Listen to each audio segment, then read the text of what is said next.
Selamat datang di video pembelajaran uji saliva yang merupakan bagian dari topik kariologi. Setelah melihat video ini, diharapkan saudara dapat memahami tahapan dalam uji saliva sebagai salah satu rangkaian uji yang perlu dilakukan dalam caries management pathway.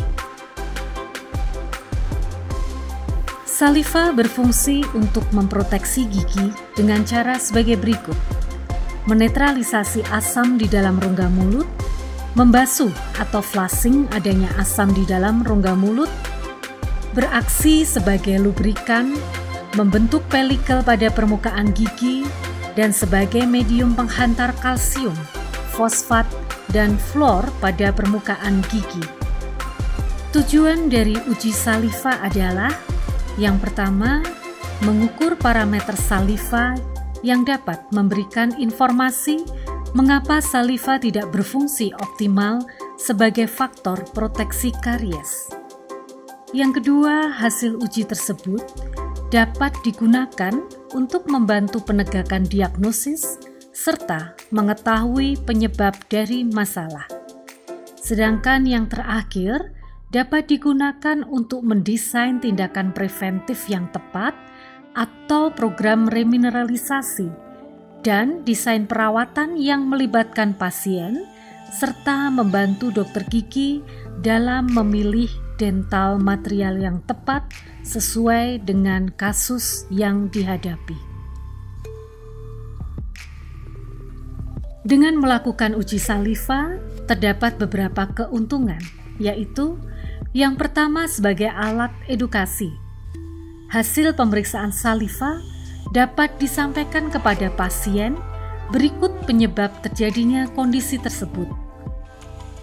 Melalui hasil yang didapatkan dan dikombinasikan dengan jawaban-jawaban yang diberikan oleh pasien berdasarkan wawancara melalui form Cambra, pasien dapat diterangkan mengenai kondisi serta cara-cara untuk meningkatkan faktor proteksi karies.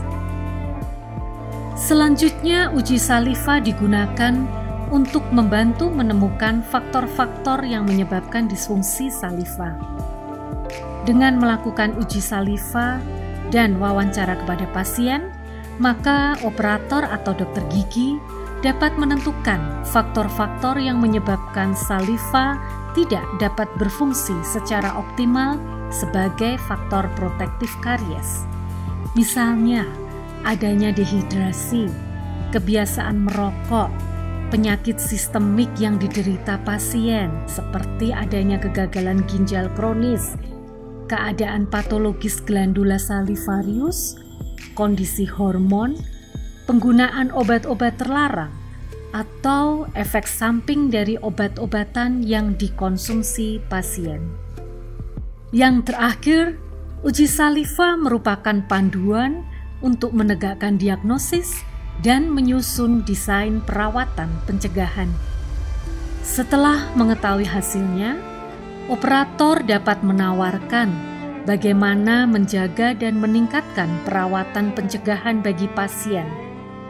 Hasil uji tersebut juga dapat digunakan untuk membenahi masalah-masalah di dalam rongga mulut yang berkaitan dengan karies, serta meningkatkan komunikasi antara dokter dan pasien, dan menanamkan motivasi pada pasien. Secara garis besar, uji saliva dibagi menjadi dua bagian, yaitu uji unstimulated saliva atau disebut juga uji resting saliva, dan bagian kedua adalah uji stimulated saliva. Dalam uji unstimulated saliva, yang dilakukan meliputi pemeriksaan hidrasi saliva, pemeriksaan konsistensi saliva, dan pengukuran pH saliva. Sedangkan uji stimulated saliva meliputi pengukuran kuantitas atau jumlah saliva serta pengukuran kapasitas buffer saliva yang merupakan data kualitatif. Sebagai catatan, sebelum dilakukan kunjungan untuk uji saliva, pasien diminta untuk tidak merokok, tidak mengkonsumsi makanan dan minuman, menyikat gigi, atau menggunakan obat kumur paling tidak selama 1 jam sebelum dilakukan uji saliva tersebut.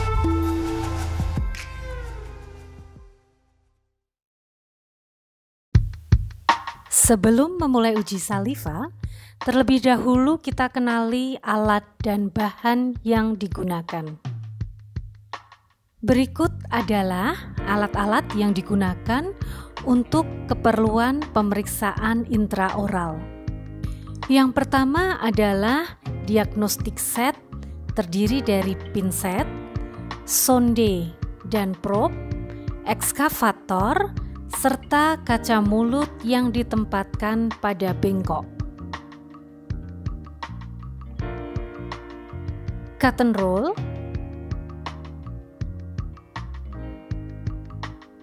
cotton pellet,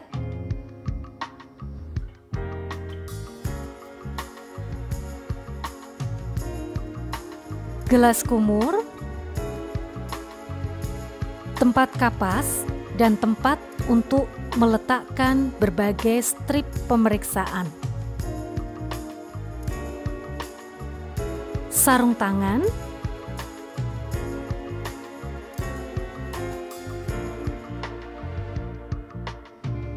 dan masker. Sebagai catatan, bila pemeriksaan dilakukan dalam masa pandemi, maka alat pelindung diri yang digunakan disesuaikan dengan protokol yang berlaku. Berikutnya adalah bahan-bahan yang digunakan untuk uji saliva. Kit saliva check buffer terdiri dari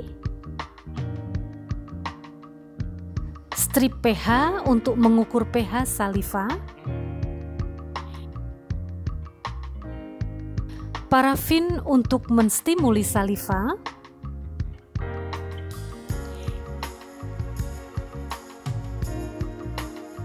ini adalah saliva check buffer,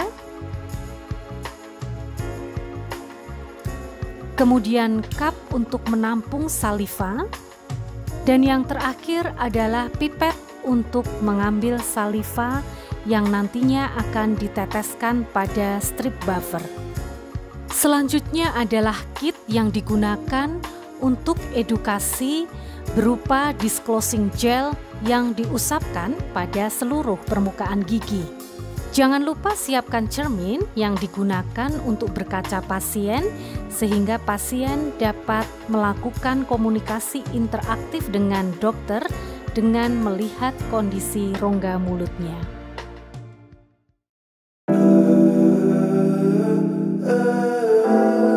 Seorang pasien anak datang ke RSGM UGM Prof. Sutomo dengan diantar oleh kakaknya untuk memeriksakan gigi geligi dan ingin agar giginya tidak berlubang.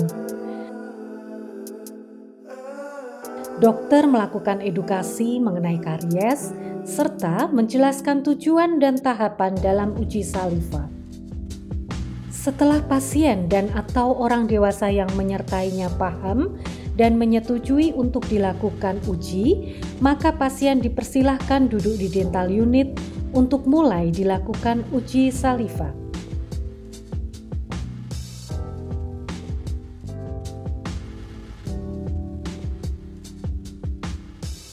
Tahap pertama adalah uji unstimulated atau resting saliva. Pemeriksaan hidrasi pasien dilakukan secara visual di bawah lampu yang terang. Bibir bawah pasien dibuka secara perlahan, kemudian dikeringkan. Sesudah itu, diamati pada detik keberapa droplet saliva muncul dari glandula salivarius minor. Bila droplet muncul lebih dari 60 detik, menandakan aliran saliva rendah. Dan bila kurang dari 60 detik, aliran saliva normal. Berdasarkan pengamatan, droplet saliva muncul di bibir pasien sekitar 10 detik, yang berarti pasien memiliki aliran saliva normal. Pemeriksaan resting saliva yang kedua adalah melihat secara visual viskositas saliva. Pasien diminta meludah ke dalam cup dan diamati viskositasnya. Terdapat 3 kemungkinan, yaitu lengket dan keruh dan berbuih, sedangkan saliva normal akan nampak encer atau watery dan jernih. Hasil pengamatan terhadap konsistensi saliva, nampak saliva sedikit berbuih, namun masih dalam kategori jernih dan watery, sehingga pasien konsistensinya normal. pH saliva diukur dengan memasukkan strip pengukur pH ke dalam cup yang telah berisi saliva selama 10 detik. Sesudah itu, dilakukan pengamatan warna dari strip yang telah dicelupkan tersebut dan dikomparasi dengan chart yang tersedia. Warna strip orange muda hingga orange tua, pH berkisar antara 5 sampai 5,8 atau rendah. Warna kuning hingga orange muda berarti pH berkisar antara 6 hingga 6,6 atau moderat. Sedangkan warna hijau kekuningan hingga hijau agak tua menunjukkan keasaman normal, yaitu pH 6,8 hingga 7,8. Hasil menunjukkan warna hijau agak muda, pH saliva 7,4 yang berarti normal. Uji tahap kedua adalah uji stimulated saliva. Pasien diminta untuk mengunyah parafin atau chewing gum netral tanpa warna untuk menstimuli aliran saliva. Setelah 30 detik, saliva diludahkan ke dalam cup, kemudian pengunyahan dilanjutkan selama 5 menit dan diludahkan setiap 30 detik pengunyahan. Kuantitas saliva diukur dengan melihat volume saliva yang ditampung di dalam cup. Terdapat 3 kategori, yaitu kuantitas sangat rendah bila saliva yang diproduksi kurang dari 3,5 ml, kategori rendah bila saliva terkumpul sebanyak 3,5 hingga 5 ml, dan normal bila saliva lebih dari 5 ml. Saliva pasien sebanyak 5,2 ml, yang berarti secara kuantitas, volume atau laju aliran saliva terstimuli normal. Setelah itu, pengukuran kapasitas buffer dalam aspek kualitas dilakukan dengan meneteskan saliva menggunakan pipet pada 3 kotak strip uji buffer. Sesudah itu ditunggu selama 2 menit dan akan tampak perubahan warna pada strip uji buffer tersebut. Warna dapat dikategorikan menjadi 5. Hijau berarti 4 poin, hijau kebiruan bernilai 3 poin, warna biru bernilai 2 poin, biru kemerahan bernilai 1 poin, dan warna merah bernilai 0 poin. Ketiga warna dijumlahkan poinnya. Buffer pasien bernilai 10 yang berarti normal. Sesudah uji saliva selesai dilakukan, sebagai bagian dari edukasi, seluruh gigi pasien dioles disclosing gel menggunakan microbrush. Sesudah itu, pasien diminta untuk melihat hasil pewarnaan pada giginya. Warna pink dan merah menunjukkan akumulasi fresh plaque. Warna biru tua dan ungu menunjukkan mature plaque yang berumur paling tidak 48 jam. Sedangkan warna biru muda menunjukkan plak matang dan adanya asam kuat. Selanjutnya pasien diminta untuk menggosok gigi sesuai dengan cara dan kebiasaan pasien selama ini. Pasien diminta bercermin untuk melihat apakah seluruh giginya sudah bersih. Bila masih ada warna, maka pasien diminta menggosok gigi kembali sambil diberi instruksi cara menggosok gigi yang benar hingga semua pewarnaan hilang. Setelah seluruh rangkaian pemeriksaan selesai, pasien dipersilahkan duduk kembali di kursi konsultasi. Kemudian, Dijelaskan mengenai hasil uji saliva serta program manajemen karies yang akan dilakukan.